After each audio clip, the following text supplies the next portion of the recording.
Bismillahirrahmanirrahim. Alhamdulillahi rabbil alamin. Wabihi nasta'in ala umuri dunya waddin. Asyhadu an la ilaha illallah wahdahu la syarikalah. Wa asyhadu anna Muhammadan abduhu wa rasuluh. Allahumma salli ala Sayyidina Muhammad wa ala ali Sayyidina Muhammad, amma ba'du.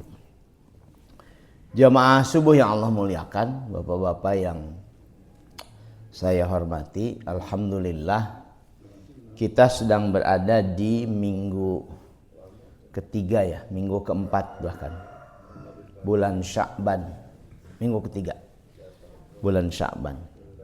Tidak lama lagi kita akan bertemu dengan bulan Ramadan. Mudah-mudahan Allah mempertemukan kita dengan Ramadan dalam keadaan sehat, sehingga kita bisa melaksanakan berbagai aktivitas luar biasa di bulan Ramadan. Dan kita akan ngaji seperti biasa kitab Hikam Ibnu Athaillah As-Sakandari yang di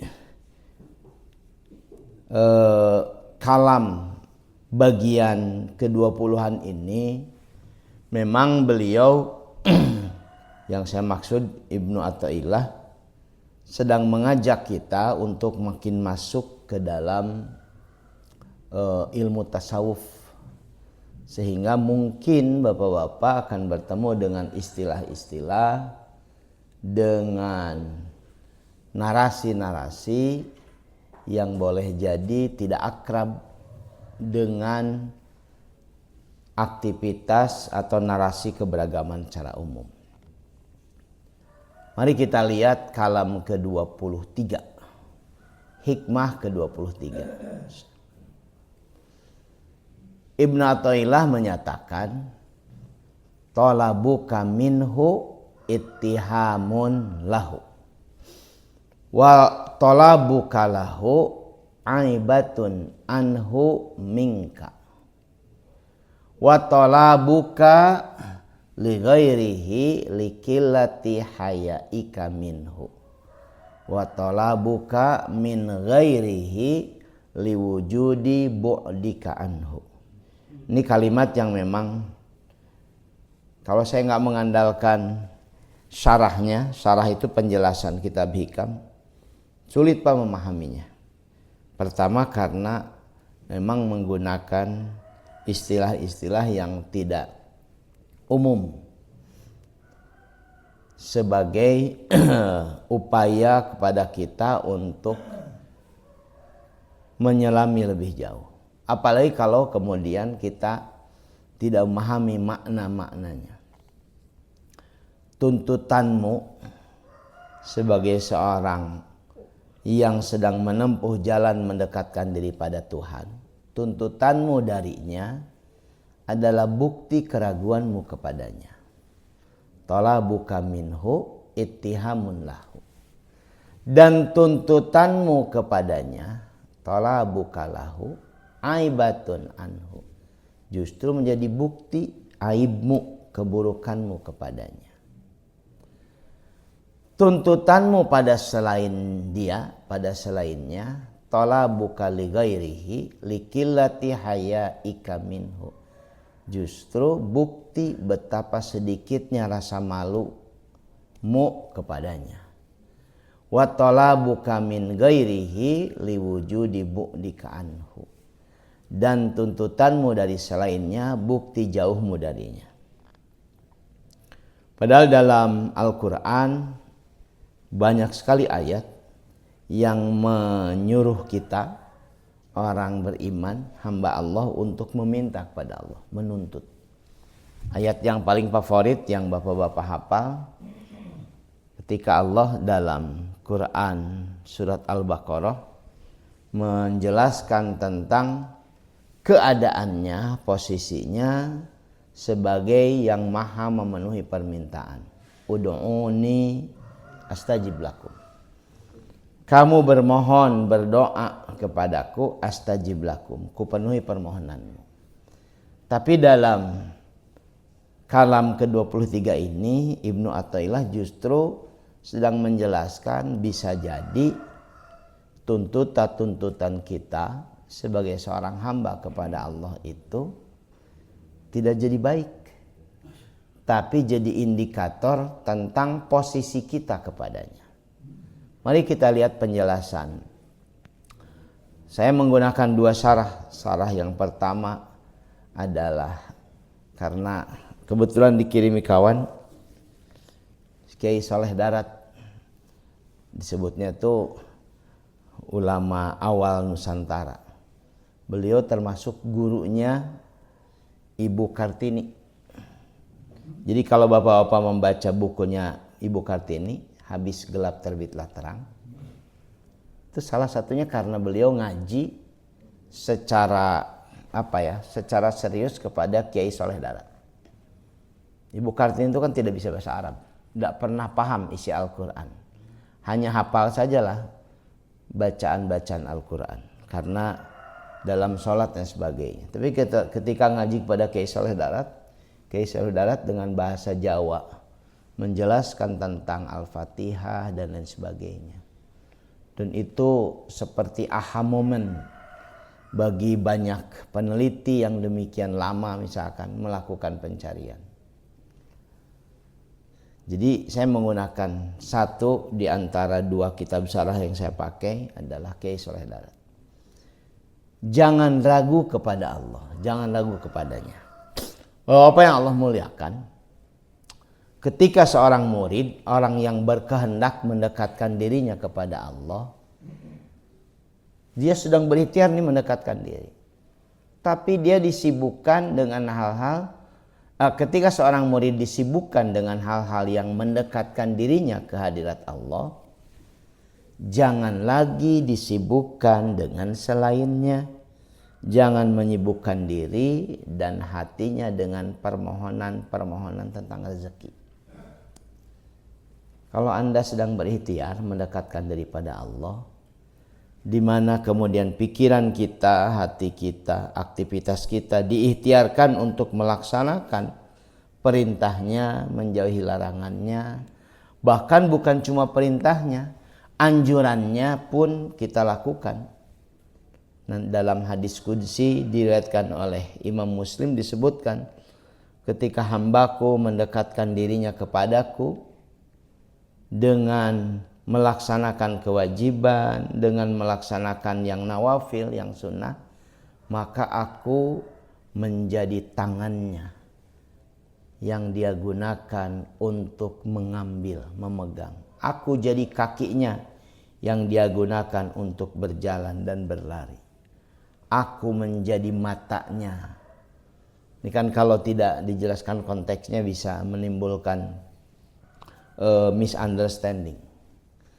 Nah, ketika seseorang sedang berikhtiar mendekatkan diri, ternyata dia justru seringkali terganggu dengan keinginan-keinginan yang sebetulnya membuat dia tidak bisa fokus mendekatkan diri pada Allah, yaitu permohonan-permohonan tentang rezeki.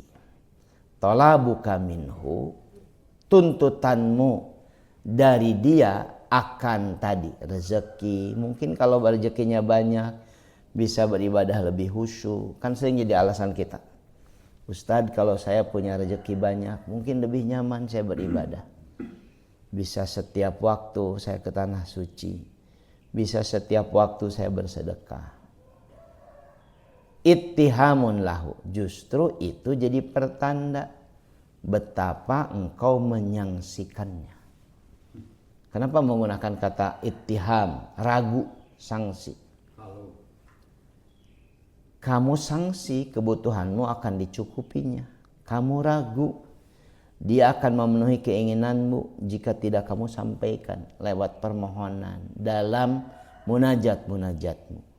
Padahal permohonan akan luasnya rezeki berarti engkau berprasangka Allah tidak memberimu rezeki. Dengan kata lain, engkau tidak mempercayainya, karena jika engkau percaya kepadanya pasti engkau tidak akan memintanya. Yang saya maksud begini, pemahaman saya terhadap yang disampaikan oleh Kiai Saleh Darat ketika menjelaskan ini.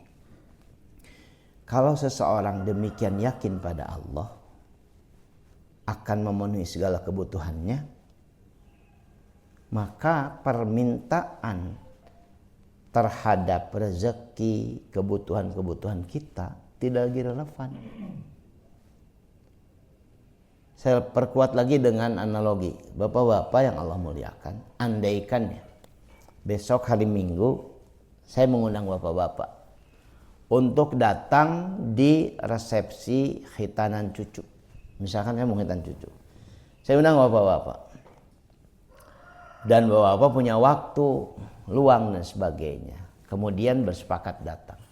Mungkin di antara bapak ada yang ngobrol gini, nggak usah makan siang, nanti kita akan makan siang di tempat Ustadz Asep karena saya resepsi.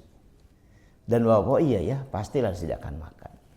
Kemudian ada di antara bapak yang nanya, nanti kita duduk nggak di sana? Oh pasti disediakan lah, makanya menyediakan kursi. Kira-kira nanti kita kepanasan nggak di sana? Ih pasti ayat tenda lah, makanya hajat menyiapkan tenda. Kalau bapak-bapak bisa percaya, saya akan menyediakan makan, tempat duduk dan tenda, apalagi kepada Allah Subhanahu Wa Taala. Jadi ini adalah level kepercayaan yang harus dibangun dalam ikhtiar kita mendekatkan diri kepadanya. Kenapa? Ada ungkapan begini Bapak dalam ini sebenarnya bukan istilah tasawuf, ini istilah umum yang digunakan oleh para ulama.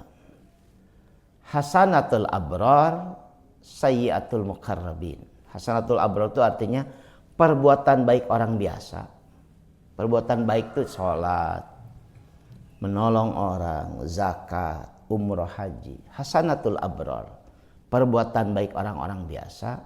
Sayyiatul muqarrabin, kalau level itu dilakukan orang-orang dekat sama Allah, itu jadi sayyi'ah, jadi aib. Jangan gitu unggul tuh 20 tahun mendekatkan diri sama Allah, tapi dia hanya melakukan aktivitas yang dilakukan oleh orang biasa. Jadi kalau sekali-sekali kita tahajud dan kita menganggap keren, wajar, dengan sekali-sekali. Tapi kalau orang yang sudah paham betul bahwa itulah yang diinginkan Tuhan darinya, dan itu yang membuat dia kemudian mendapatkan demikian banyak berlimpah nikmatnya, maka itu adalah hal biasa kalau cuma tahajud. Nah ini ada di level itu. Kalau sudah yakin betul bahwa Allah itu, kan salah satu nama Allah itu, dia menyebut dirinya dengan Ar-Razzaq. Ar-Razzaq itu kalau dimaknai yang memenuhi kebutuhan tanpa diminta. Saya termasuk yakin bapak-bapak kita semua sangat jarang atau bahkan tidak pernah meminta mata kita berkedip, jantung kita berdetak. Tapi Allah jadikan mata kita berkedip, jantung kita berdetak karena itu kebutuhan kita. Cek kalau detak jantung kita bermasalah. Betapa luar biasanya itu. Kalau mata kita tidak berkedip, betapa luar biasa. Dan gak pernah diminta oleh mayoritas kita, dipenuhi oleh Allah. Kenapa? Huwar Razzaq. Dia tahu betul kebutuhan kita. Yang sering diminta oleh kita justru bukan kebutuhan kita. Jadi seolah-olah Athaillah sedang menyebutkan, kalau kamu ada di level sudah naik nih menuju jalan kepada Allah yang tidak ditempuh banyak orang, kamu masih bingung dengan mobil, hayang ganti mobil. Jangan Avanza ya Allah, biasa Avanza. Alphard misalkan, levelnya sudah tidak di situ. Jadi kalau ada orang-orang yang dekat sama Allah tapi masih bingung, kira-kira isukan dahar moalnya, kumaha budak SPP sebagainya. Dalam pendekatan ini itu disebut ittihamun lahu. Itu kesangsianmu pada Allah. Tidak mungkin Allah tidak memenuhi kebutuhan kita.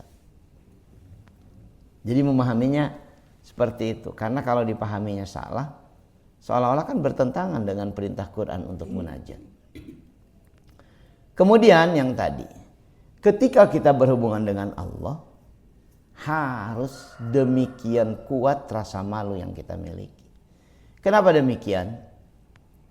Terkadang bapak-bapak kita merasa kalau punya kedudukan secara materi yang bisa dilihat, diukur, dirasakan, jauh lebih indah dan lebih baik. Sehingga kita mengharapkan hal itu. Kalau jadi anggota DPR tuh kayaknya hebat itu ya. Dakwah tuh bakal lebih luar biasa. Kalau jadi kepala dinas, kalau jadi begitulah misalkan keinginan kita. Dan itu kita lontarkan kepada Allah. Wa talabuka li ghairihi likillati hayaika minhu. Tuntutanmu yang seperti itu kepada selainnya, karena kalau mau jadi anggota DPR, mau jadi kan harus ke partai. Kalau mau jadi kepala dinas kan harus dekat-dekat dengan atasan, dengan wali kota, dengan bupati, gubernur. Justru itu jadi bukti rasa malumu demikian sedikit kepadanya. Kenapa demikian? Permintaanmu pada perkara material dunia, kedudukan, posisi dalam kehidupan dunia, dan semua yang dianggap kemuliaan olehmu, itu justru disebabkan sedikitnya rasa malu yang kau miliki kepadanya. Tidak malu bahwa Allah sudah memberimu kemuliaan, kecukupan, bahkan kedekatan dengannya yang jauh melebihi tuntutanmu akan materi. Sekali lagi ini ada di level orang-orang yang sudah berjalan dengan serius, bahkan mendaki jalan untuk mendekatkan diri pada Allah. Masih kagoda. Padahal demikian luar biasa. 3 hari lalu itu kan ada OTT KPK. Ada kepala pajak pertama. Ada direktur penindakan bea cukai. Yang sepengetahuan saya, tunjangannya itu yang satu tuh di atas 50 juta. Yang satu juga tunjangannya hampir 100 juta. Jabatan-jabatan prestisius dengan uang yang demikian besar remunerasinya, karena memang godaannya besar. Sehingga gede. Andaikan Pak ya, andaikan mereka tahu akan di OTT KPK karena jabatan itu, pasti mereka tidak akan mau tuh menduduki jabatan itu. Andaikan sekian banyak anggota DPR yang terciduk di penjara itu kemudian ditanya mau jadi anggota DPR tapi ditangkap kejaksaan, dipenjara di KPK, pasti mereka akan mau jadi anggota DPR. Andaikan gitu bupati, wali kota, gubernur, wakil gubernur, dan semua pejabat yang ditangkap dalam jabatannya itu, dipermalukan keluarganya itu, ditanya mau tidak punya jabatan itu, akan mau mereka. Mending keneh tidak menjabat apa-apa daripada keluarga dipermalukan, kemudian mereka dipenjara dan sebagainya. Terkadang banyak orang-orang yang sudah dapat kemuliaan dari Allah, namanya sudah baik, kemudian juga posisinya istimewa sebagai orang-orang yang dekat pada Allah, tergoda oleh kedudukan materi yang dia menganggap itu mungkin jauh lebih indah, jauh lebih baik, sehingga kemudian mengharapkan itu pada Allah Subhanahu wa taala. Kata Imam Athaillah, talabuka li ghairihi, ketika engkau meminta kepada selainnya, likillati hayaika minhu, tebuga kaera, sudah diangkat oleh Allah derajatnya. Banyak loh orang-orang yang abdi mah yang tenang Pak Ustaz hirup teh. Agak tenang tapi nggak ripuh maneh atuh. Kan itu godaan luar biasa Pak. Godaan material dunia itu. Luar biasa. Saya bahkan menyangka sekali lagi kalau orang sudah 60-an 70-an itu enggak digoda itu. Ternyata makin bertambah usia, dalam praktek kita sekarang bukan tambah kuat sama godaan itu, tambah luar biasa. Jika numal maut sebagainya. Lupa dengan kadang-kadang dengan usia, lupa dengan kondisi dan lain sebagainya. Dan kalau ditanyakan apakah salah punya keinginan itu, enggak salah, sama sekali tidak salah. Hanya saja sekali lagi saya sedang berbicara level di mana orang sedang mendaki, dan dia sudah tahu bahwa mendekatkan diri kepada Allah itu Gak mungkin bisa bersamaan dengan mendekatkan diri pada materi. Ini imateri. Gak bisa tune in dengan yang materi. Sama seperti bagaimana mungkin kita bisa menikmati puasa kalau kita selalu saja kelaparan. Abdi mah teu kiat puasa teh. Ada orang yang puasa tuh ripuh luar biasa, Pak. Sekarang ningali waktu, karek jam 5-nya. Aduh, bahkan dari jam 5 dia bisa ngumpulkan banyak makanan. Ongkoh yang dekat ke Gusti Allah, tapi nggak pernah dilatih. Sama seperti orang yang ingin berhenti ngerokok, tapi nggak pernah serius berhenti ngerokok. Nggak serius, ingin dekat sama Allah. Berarti geser kebutuhan, ketergantungan, keterikatan kita dengan materi. Dikit-dikit geser. Sedikit-sedikit digeser. Sampai nanti makin banyak yang digeser tuh. Alhamdulillah, saya ketemu orang yang tiap Senin dan Kamis pasti puasa. Kecuali ada hal-hal tertentu. Kalau nggak puasa Senin Kamis nggak enak badannya. Dan saya mau biasa puasa, alhamdulillah. Seenak apapun makanan itu dihidangkan, enggak ini lagi. Dia menikmati puasa. Ada orang yang asal dini hari pasti bangun. Sedingin apapun dini hari dia bangun. Kalau dia tidak bangun dia gelisah, nggak enak badan. Kan nggak mungkin bisa menikmati tahajud kalau tidak pernah bisa melatih diri untuk meninggalkan tempat tidur yang hangat, yang nyaman, yang empuk. Demikian juga materi. Dilatih misalkan. Dulu ada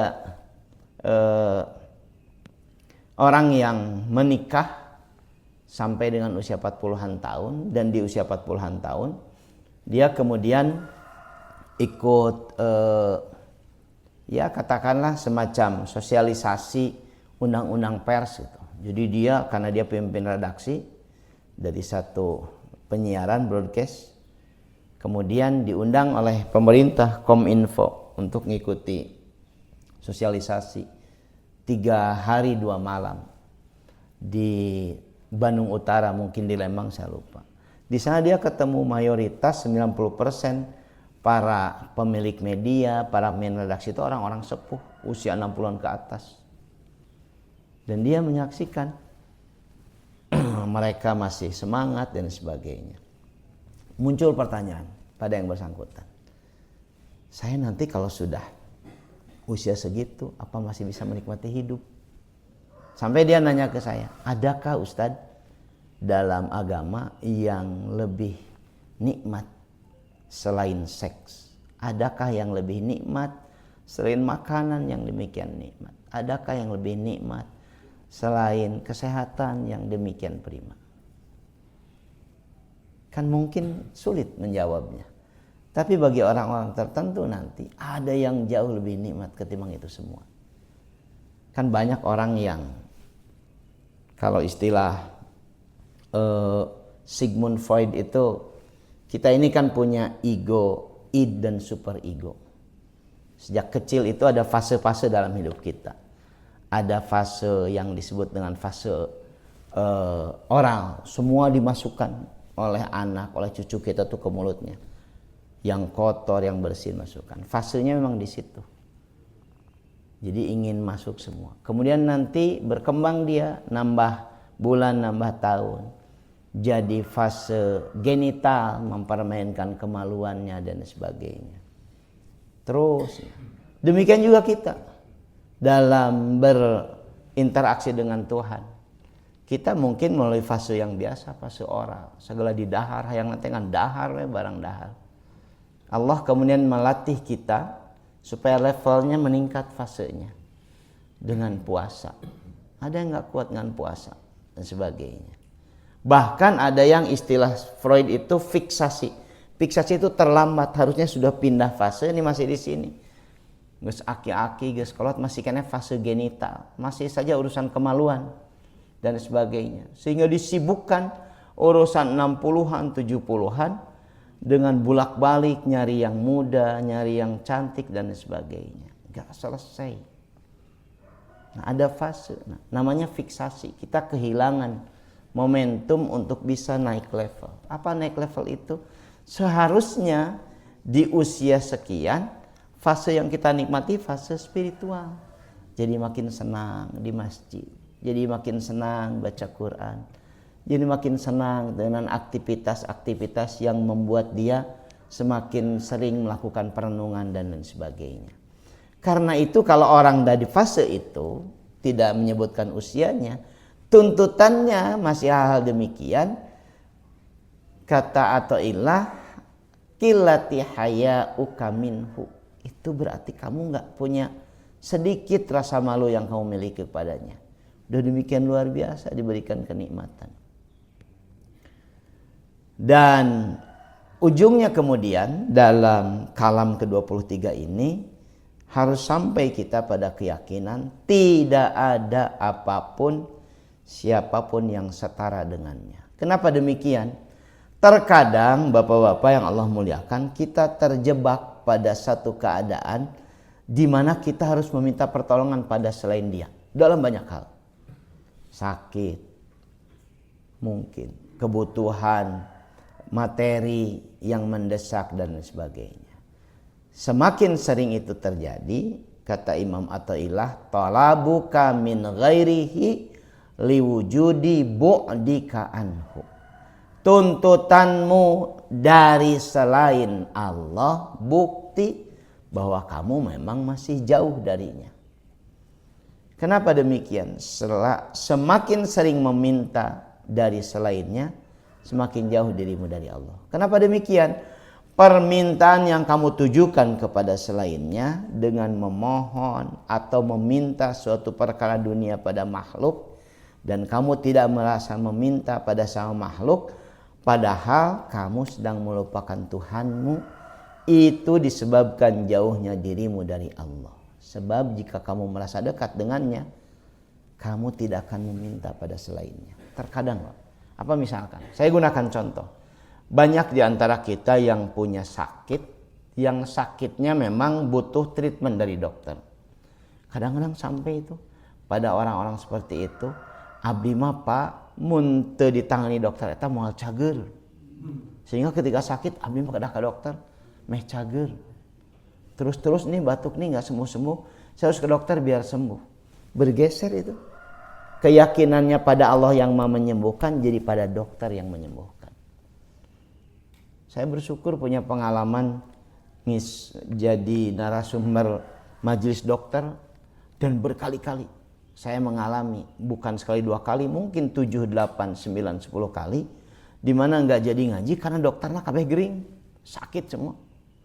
Ustadz, kita nggak ngaji, saya ada operasi, terus kawan yang lain sedang sakit, alah dokter gering kabeh. Itu sedang menunjukkan seolah-olah bahwa tidak ada siapapun, termasuk dokter, yang bisa menyembuhkan sakit kecuali karena izin Allah. Semakin nanti juga begitu, urusan keuangan, urusan itu ini, kita merasa seringkali betapa banyak selain Allah itu yang bisa membantu kita. Tentu sekali lagi secara umum nggak apa-apa. Secara umum Nabi saja mengajak musyawarah para sahabatnya, kemudian meminta mereka membantunya dalam menuntaskan tugas-tugasnya, terutama yang berat-berat seperti harus berjihad dan lain sebagainya. Tetapi kalau kondisi itu menyebabkan kita bergeser, menganggap bahwa ada orang-orang tertentu, ada hal-hal tertentu yang kemudian bisa membantu kehidupan kita dalam banyak hal, itu menunjukkan betapa kita masih jauh darinya. Padahal target kita adalah taqarrub, mendekatkan diri pada Allah. Bapak yang Allah muliakan, sekali lagi ini adalah penjelasan tasawuf. Jadi kalau tidak akrab dengan hal yang biasa kita lakukan, ya nggak apa-apa, jadi hazanah saja. Tapi ajakannya adalah kalau kita semua, saya terutama, ingin mendekatkan diri kepada Allah yang imateri, maka harus dilatih oleh kita untuk bisa melepaskan, tentu tidak bisa seketika. Kalau seketika kan jadi aneh. Sedikit demi sedikit ketergantungan pada materi. ketergantungan pada makanan yang enak, ketergantungan pada tempat tidur yang enak, ketergantungan pada fasilitas yang enak. Sekali-sekali, sedikit-sedikit dilepaskan. Kenapa? Karena pada dasarnya kita akan meninggalkan itu semua untuk bisa dekat dengan Allah. Nanti kan level tertentu sampai pada kondisi di mana seluruh kita ini tidak lagi jadi materi. Itulah saatnya kita tidak lagi bisa hidup di alam materi, pindah ke alam yang imateri, alam barzah, karena sudah meninggalkan. Nah, daripada dipaksa meninggalkan materi dengan kondisi seperti itu, dilatih untuk bisa menikmati imateri, spiritualitas yang dimaksud dengan latihan kita. Itu ngaji kita. Kalau ada yang menyampaikan masukan, pertanyaan, mangga silahkan. Kita punya waktu lah 5 menitan dan sebagainya. Enggak? Tidak ada kesetaraan dengannya, maksudnya dengannya itu dengan Allah. Tapi mungkin secara parsial ada. Apa misalkan? Karena misalnya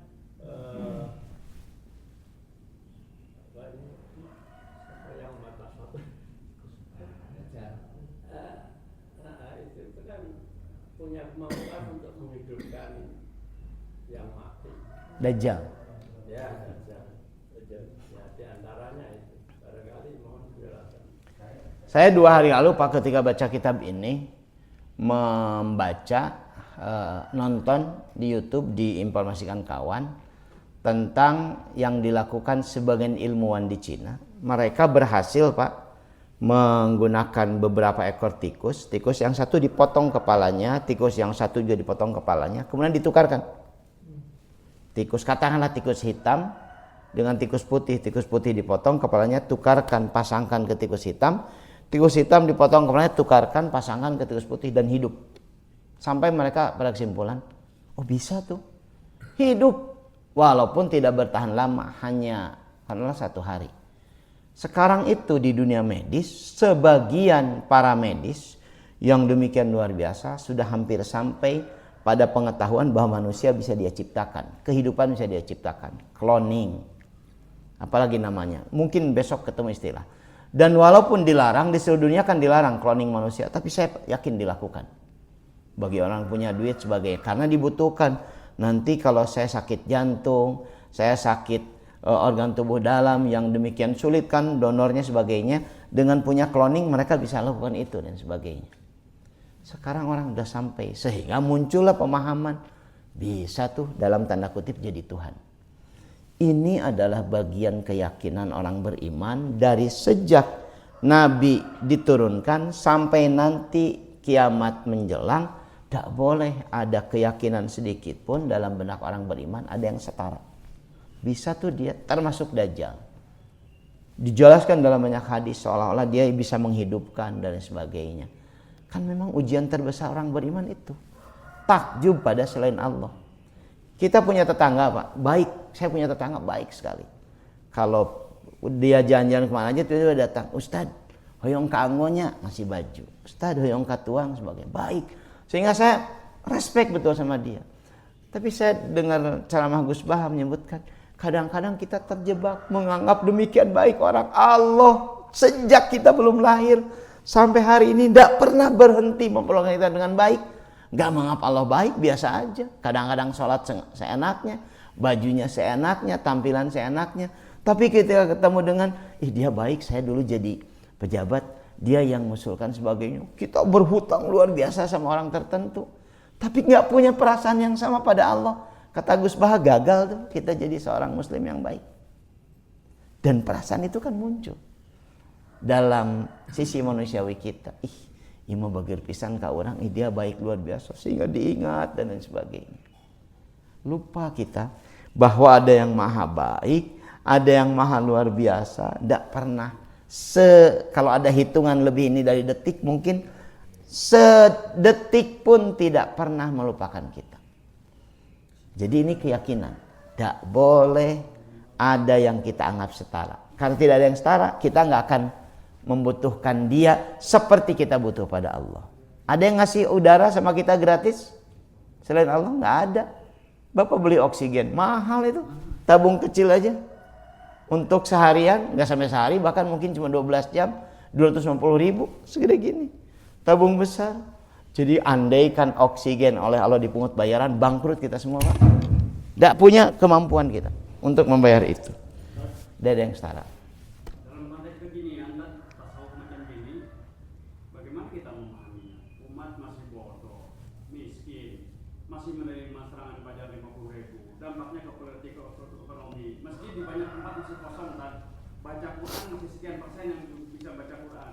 Sementara kita lihat para sahabat itu mereka pejuang, mereka juga pedagang, dan mereka itu yang menopang dakwah. Sekaligus sufi juga. Terus bagaimana kita kalau kita dengan pendekatan agama macam tasawuf atau ilah ini, sementara mayoritas umat ini lemah banget dan nggak kompetitif dengan umat-umat yang lain. Karena itu saya ngajinya di bapak-bapak yang sudah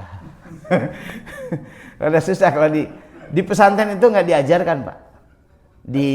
Kepada kawan-kawan muda, terus 4 tahun mondok baru sebagainya. Tetapi yang jawaban itu bertumpu pada satu hal. Kita sekarang memang sedang mengalami semua nih, bukan cuma kasus Indonesia, ini kasus dunia. Kita sedang mengalami krisis figur, orang-orang yang sudah mengajarkan, mencontohkan, nggak ada. Sehingga ketika lihat hal-hal ideal seperti ini, bisa ternyata diterapkan dalam kehidupan keseharian. Sulit, Pak. Sulit sekali. Saya hanya ngajak, latih aja lah sedikit-sedikit. Karena saya bukan mursyid, kita juga tidak sedang bertarikot, kita sedang mengkaji saja, mencoba mengkaji tasawuf. Dari pemahaman terbatas yang saya miliki, saya ingin ngajak sedikit-sedikit dah. Alhamdulillah, jigana bapak-bapak ahli puasa sunnah, bisa dinikmati. Alhamdulillah bapak-bapak sudah ahli tahajud, walaupun mungkin belum tiap hari, baru seminggu sekali atau 2 minggu sekali, sebulan sekali, terus dinikmati. Saya takjub juga, banyak di antara bapak yang hafalan Qur'annya jauh dibanding santri saya, apalagi dibanding saya dan sebagainya. Walaupun mungkin dipaksakan beberapa oleh kita, tapi itulah yang sedang kita ikhtiarkan. Karena kalau ketemu pertanyaan tadi, itu masalah dunia sekarang. Masalah dunia Islam, bukan dunia secara umum, dunia Islam. Kehilangan figur. Orang-orang dipandang sebagai figur, justru geningan masih keneh kenaku jabatan, tergoda dengan tadi serangan fajar, walaupun saya serangan maghrib, serangan sore sebagainya juga menimpa kita semua. Jadi ini figur, Pak. Mudah-mudahan sudah, bayangkan saja Bapak, sudah mondok demikian lama, sudah ngaji tasawuf demikian lama, anggar keneh gitu, komodite ngaji sama sekali. Jadi nikmati keterbatasan kita sebagai bagian dari ikhtiar kita. Walaupun saya tidak tahu bagaimana hasilnya, tapi orang sasarangan. Jadi bukan jawaban tuntas, saya paham betul nggak ada jawaban tuntas dan sebagainya. Hanya sekali lagi memang tasawuf dianggap, ya, ilmu tasawuf dianggap tidak cocok untuk anak-anak muda 40 ke bawah. Wah, jadi yusyun, sebagainya. Kadang-kadang tidak cocok. Ya, terakhir ya, mangga. Misalnya meminta ini lebaran nih, minta sedekah, minta apa tuh boleh nggak? Sekali lagi secara umum boleh lah. Saya minta tolong sama bapak kan sering. Bapak bantosannya. Meminta kan nggak boleh tanya. Boleh, Pak. Meminta. Meminta seperti kayak sakit saya nih, perlu obat, perlu apa? Ya. Betul-betul kita punya uang, minta bantuan dong untuk beli obat gitu, boleh nggak? Kalau pertanyaannya boleh tidak, jawabannya boleh. Secara fikih boleh. Dalilnya Al-Quran, ta'awanu 'alal birri wat taqwa. Kamu saling menolong dong, saling bantu. Gimana saya bisa bantu Bapak? Bapak nggak pernah ngomong sama saya, ngobrol atuh mun enak naon teh kan gitu, misalkan orang tua kita. Ta'awanu, boleh, bahkan dianjurkan saling membantu, saling menolong. Level yang berbeda ada pada orang tertentu. Saya gunakan Abu Bakar radhiyallahu anhu. Abu Bakar sakit keras, panas badannya, meriang, dan kemudian dia tiduran, menahan dirinya untuk tidak mengaduh.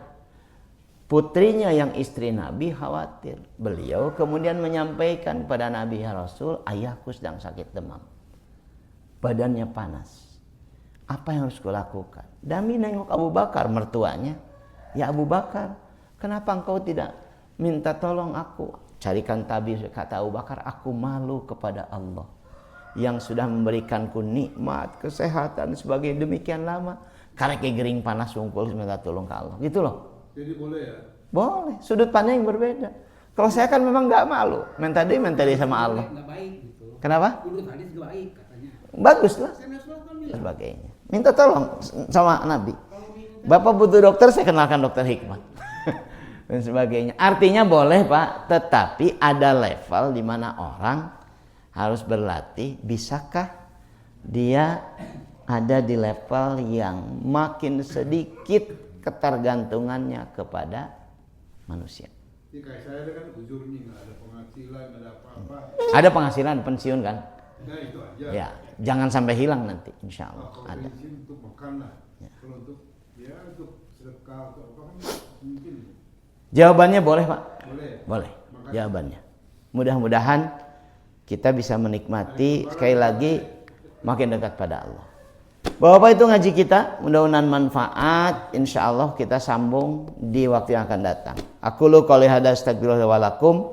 Subhanakallahumma wa bihamdika asyhadu an la ilaha illa anta astaghfiruka wa atubu ilaik. Assalamualaikum warahmatullahi wabarakatuh.